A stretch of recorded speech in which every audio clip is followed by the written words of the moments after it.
exactly the same as the mind of the Creator. So whatever we place in our mind, that's what we manifest. We have to be careful because there's, I mentioned briefly last night about conditioning, and the conditioning that is so subtle and so strong, and really controls our actions and our behavior and our beliefs in so many different ways. And it can be operating completely out of our conscious awareness. And yet, even though we don't have that conscious awareness, it is still a powerful force that is causing things to manifest in our lives. When I think about spiritual activism, I don't think there's a person here who doesn't want to see a more conscious life established on Earth.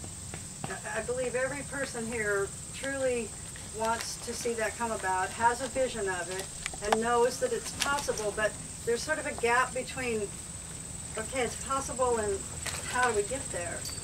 And it really all begins with you, and how you think, and how you identify those unconscious aspects of your being. We talk about limitlessness quite often. It's a concept, limitlessness. And it's a concept that is really hard for the human mind to get a hold of, because the mind is limited. That's its natural state. The human can only think in the human way. It is necessarily a limit. So in a sense, to access our limitlessness, we have to go beyond the mind. And how do we go beyond the mind? There's several methods, several techniques that are taught in the spiritual traditions to unlimit the mind or to blow the mind. And some of those methods are quite useful. But they're also very powerful, and in a sense you have to be ready for that. There have been, occasions when just in talking, somebody has had that experience of the mind being blown. Have you ever had the experience of your mind being blown? Anyone? Yeah? Yeah? Was it in the 60s? Do I have to date myself? Yeah, it could be. It can happen. I mean, there are substances that open up those same gateways, but it's also possible to open up those gateways just by receiving a vibration, a transmission, or through a particular practice. The first step in spiritual activism is establishing a spiritual practice. Deciding on any practice. It doesn't even matter what it is. It's important to just have that discipline.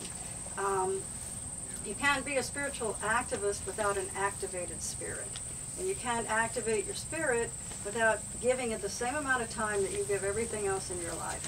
Well, in fact, that's not even accurate, because you can do it with less time. In about 20 minutes a day, you can activate your spiritual power. And people say, oh, I don't have time to meditate, I don't have time to do yoga, I don't have time to do spiritual study. But really, what else are you here for? If you don't get your spiritual power, you've wasted your time on Earth. The spiritual mind, your God mind, doesn't operate at all like the human mind. It operates in a completely different way. It's not subject to those limitations. It's not subject to those interpretations. It's not limited, and it doesn't even hold beliefs. If you can come to a place beyond belief, you're really getting progress. So really examine yourself. In that 20 minutes, just sit down, have a journal and a pen, and just make a note about, I'm going to examine my beliefs. And then think about all the things you believe. What is it that you believe? We have so many beliefs. And I want to explain to you what the mind energy is like. It's like a flowing energy, and our energy is just there, it's flowing, and then the mind comes along and gives it a belief, a concept, a label, or a definition, and it fixes it into place. It solidifies that free-flowing energy, and when it does that, it makes a box, and then that's it, end of the energy. So beliefs, concepts, ideas, opinions, all those things limit your energy. So what we try to do is get rid of those beliefs. So examine your beliefs. in that first 20 minutes. Like, do you believe that the world as it operates right now is dysfunctional? Do you believe that? Anybody believe that? The world as it operates right now is dysfunctional. Because it's a common belief among conscious people. But it's a belief that limits you. Because once you've defined that the world as it exists is dysfunctional, you've created more energy for that belief. And you've actually perpetrated that belief further. So instead you might think, well, I don't know what to think of the world. You know, the first step in wisdom is to be able to say, I don't know. That's the attainment.